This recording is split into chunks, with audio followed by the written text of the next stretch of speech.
Sun Risers Hyderabad యజమాని కావ్య మారన్ పై Team India legendary cricketer Sunil Gavaskar తీవ్ర స్థాయిలో విరుచుకుపడ్డారు. క్రికెట్ కంటే దేశభక్తి మరియు జాతీయ భద్రత ముఖ్యమని ఆయన చేసిన వ్యాఖ్యలు ఇప్పుడు క్రీడా ప్రపంచంలో ప్రకంపనలు సృష్టిస్తున్నాయి. ఇంతకీ గవాస్కర్ అంతలా ఫైర్ అవడానికి కారణమేంటి? కావ్య మారన్ చేసిన తప్పేంటి? ఇప్పుడు మనం తెలుసుకుందాం. బ్రిటన్లో జరిగే ద 100 లీగ్లో సన్ నెట్వర్క్కు చెందిన సన్ రైజర్స్ లీడ్స్ ఫ్రాంచైజీ పాకిస్తాన్కు చెందిన మిస్టరీ స్పిన్నర్ అబ్రామ్ అహ్మద్ను సుమారు 2.34 కోట్లకు కొనుగోలు చేసింది. ఈ వేలంలో కావ్య మారన్ స్వయంగా పాల్గొని ఈ నిర్ణయం తీసుకున్నారు.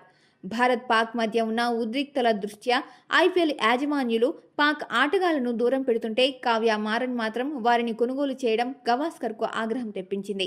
దీనిపై గవాస్కర్ స్పందిస్తూ ఇది కేవలం క్రికెట్ విషయం మాత్రమే కాదని భారత జవాన్ల ప్రాణాలకు సంబంధించిన విషయమని అన్నారు.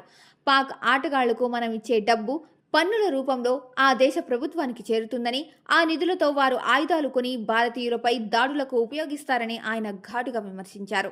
విదేశీ లీగ్ గెలవడం భారత జవాన్ల ప్రాణాల కంటే ఎక్కువ అని ఆయన కావ్య మారన్ను నేరుగా ప్రశ్నించారు.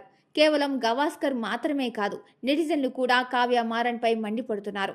ఈ వివాదం ఎంతలా ముదిరిందంటే అబ్రార్ అహ్మద్ కొనుగోలును ప్రకటించిన కొన్ని గంటల్లోనే సన్ రైజర్స్ లీడ్స్ అధికారిక ఎక్స్ ఖాతా సస్పెండ్ అయింది. భారతీయ అభిమానుల నుంచి వస్తున్న ఈ తీవ్ర వ్యతిరేకత రాబోయే ఐపీఎల్ సీజన్పై, ముఖ్యంగా సన్ రైజర్స్ హైదరాబాద్ ఇమేజ్పై ప్రభావం చూపే అవకాశం ఉందని విశ్లేషకులు భావిస్తున్నారు. మరి కావ్య మారన్ తీసుకున్న ఈ నిర్ణయంపై మీరేమంటారు?